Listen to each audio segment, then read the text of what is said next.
Nexon நேர்கள் அனைவருக்கும் எனது இனிய வணக்கம்.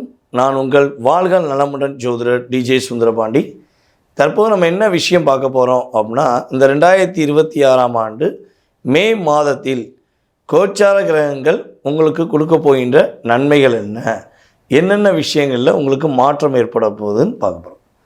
பொதுவாகவே பார்த்திங்கன்னா மாத பலன் அப்படின்னே சூரியனை மையமாக வச்சு தான் நம்ம பலன் எடுப்போம்.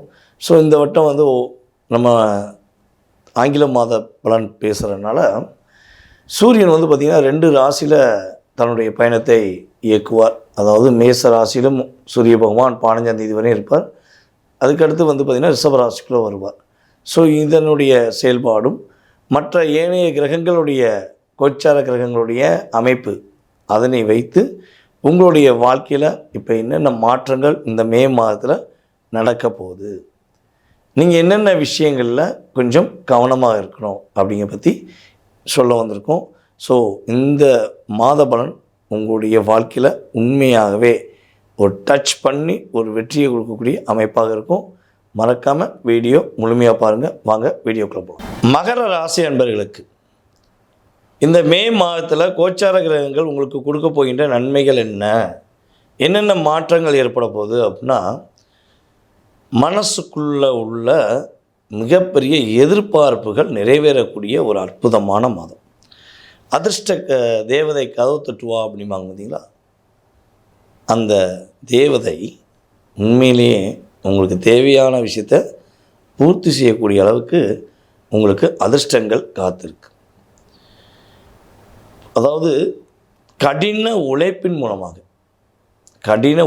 மூலமாக தன்னுடைய குடும்பத்துக்காக மிகப்பெரிய தியாக மனப்பான்மையுடன் செயல்பட்டும் உங்களுடைய வாழ்க்கையில் குடும்ப உறவுகள் உங்களை புரிந்து கொள்ளவில்லை, உங்கள் மேலே அக்கறை காட்ட மாட்டேங்க, உங்களை எவ்வளோ தூரம் யூஸ் பண்ணணுமோ யூஸ் பண்ணிவிட்டு மிஸ்யூஸ் பண்ணிட்டாங்க.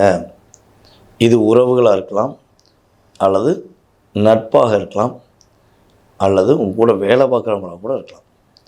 ஸோ இப்படிப்பட்ட நபர்களுடைய செயல்பாடில் ஒரு சேஞ்ச் வரப்போகுது. உங்களுடைய ரியாலிட்டியை அவங்க இந்த மாதம் உண்மையிலேயே உணர்வாங்க. நமக்காண்டி எவ்வளோ தூரம் இவங்க இருக்காங்க, நம்ம ஏன் இவங்களை தவறாக பயன்படுத்தணும் அப்படின்னு அவங்க மனதார ஃபீல் பண்ண போகிறாங்க. அந்த ஃபீல் உங்கள் லைஃப்பில் ஒரு பெரிய என்கரேஜ், ஒரு எனர்ஜி அப்படின்னு சொல்லுவோம்ல. ஸோ அந்தளவுக்கு ஒரு எனர்ஜி பவர் ஏற்பட போகுது.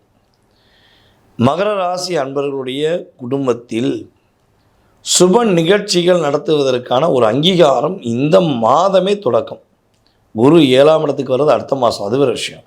ஆனால் இந்த மாதமே அதுக்கான ஒரு டேர்னிங் பாயிண்ட் வந்துடும். ஏதாவது ஒரு ஃபங்க்ஷன் என்ன பண்ணலாம் அப்படிங்கிற நிலைமையும், அதேபோல் அதிகமாக நீங்கள் சுப நிகழ்ச்சிகளிலே கலந்துக்கிட்டே இருப்பீங்க. எங்கே போனாலும் உங்கள் சொந்த பந்தத்தோட ஒரு சந்தோஷமாக ஜாலியாக இருக்க வேண்டிய நிலைமை இந்த மாதத்தில் உண்டு. தொலை தூரத்தில் ஏதேனும் பயணங்கள் செய்து அந்த பயணங்கள் மூலமாக மிகப்பெரிய வெற்றி பெறக்கூடிய வாய்ப்பெலாம் உங்களுக்கு கிரகங்கள் ரொம்ப வலிமையாக இருக்குது. நீங்கள் பொருளாதாரம் சார்ந்த விஷயங்களை என்னென்ன டிப்ரெஷனில் இருக்கீங்களோ, என்னென்ன பிரச்சனை இருக்கீங்களோ, ஸோ அதெல்லாம் உங்களுக்கு சரியாக அப்படி முடிச்சுட்டு உங்களுக்கு தேவையான அளவுக்கு பொருளாதாரம் கிடைக்கும். அதே போல் மகர ராசிக்காரங்க இந்த மாதத்தில் எங்கேயா இடம் வாங்கலாமா,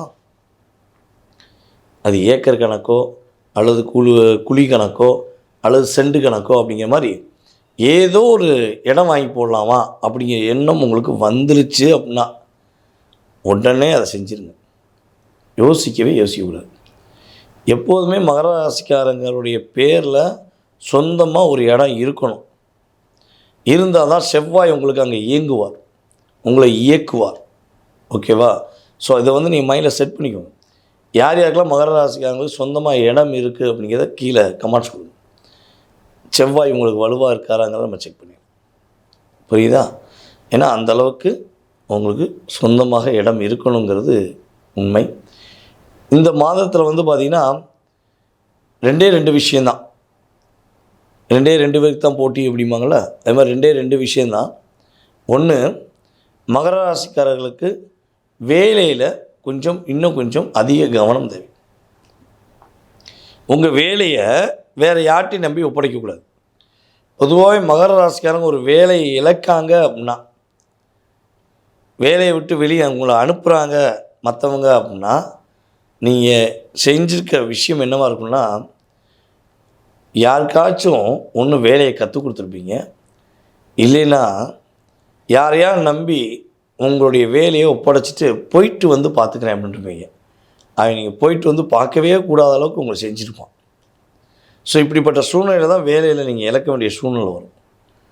ஏன்னா நீங்கள் உழைப்பில் மிகப்பெரிய சிகரம். ஆனால் இந்த மிஸ்யூஸ் சின்ன விஷயம் நாளைக்கு பார்த்துக்கலாம், பிறகு பார்த்துக்கலாம். எதை நீங்கள் தள்ளி போடுறீங்களோ அது இன்னொருத்தனுக்கு கொடுக்கக்கூடிய வாய்ப்பாயிடும்.